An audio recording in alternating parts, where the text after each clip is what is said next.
everybody? It's your boy King Crowder back again with another lesson that you should learn about history that is not taught for sure. Today's lesson, we're going all the way to Boston, Massachusetts to the first school segregation, desegregate the school case. We're going over the great Robert Morris and his daughter Sarah. We must understand that Mr. Morris was a very elite black lawyer inside the Boston Metro. He was one of the ones that definitely saw that it was a neglect and benign given to black students and black children in this area. He was the first one relating a ban in 1855 on school segregation in Massachusetts. He said, hey, there's no reason my daughter should go to what's called a colored school when we live on a different side of town. Why should we have to travel and do all of these things and these unfair practices? The court went all the way to the Boston Supreme Court system. And he quoted the law and the Constitution. Mr. Morris was a very intelligent man. He quoted that any child lawfully excluded from any public schools should receive damage and public school support. Mr. Morris thought of his daughter as receiving better. He challenged the USA on its hypocrisy. We are a immigrant nation, full population, and we believe in support all. How come that black Americans do not have the same rights? He literally challenged that legal system, challenging why this had to happen. What Mr. Morris did not know is that when Chief Justice Shaw spoke to the Massachusetts Supreme Court, he was one of the most influential ones and said that the black and white race are not equal. I repeat, a Supreme Court justice named Shaw, whose name we should be knowing about, in 1850 said on record that the laws of segregation should be permitted and should remain. He did not believe that there should not be any intermingle of races. So let's get this context for sure. Desegregation happened 100 years later.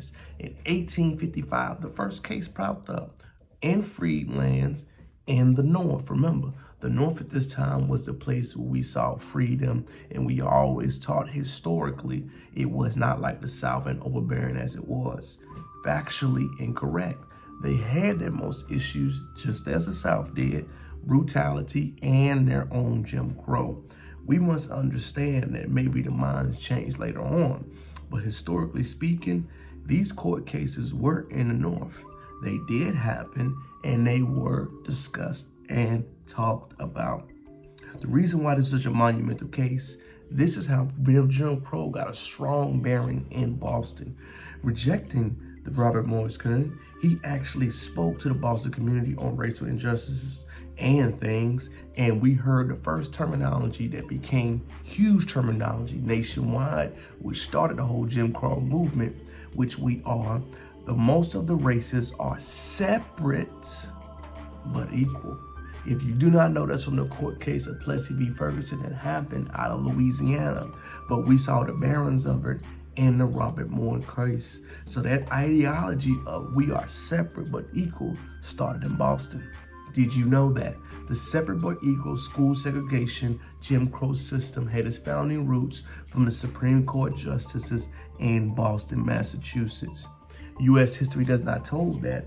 Don't know why. Uncut gem we definitely should highlight and talk about.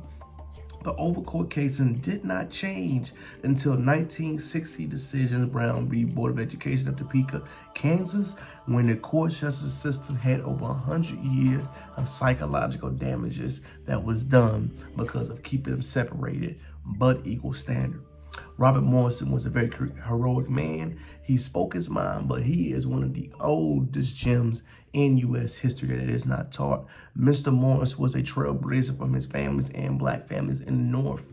Remember, the psychological effect was go to the North, get the skills, get treated better than you were in the South. Not completely true. Mr. Morris' case study showed that the United States was infatuated with racism, that it was infatuated with the system and keeping things separate, even when the North was pro in slavery, unlike the South. Hey, it's your boy King Crowder coming back at you again with another edition of History You Did Not Know. Please smash that like button, smash the subscribe button. Please let me know what else you want to see. I want to continue dropping this content and these gems to you in the foreseeable future.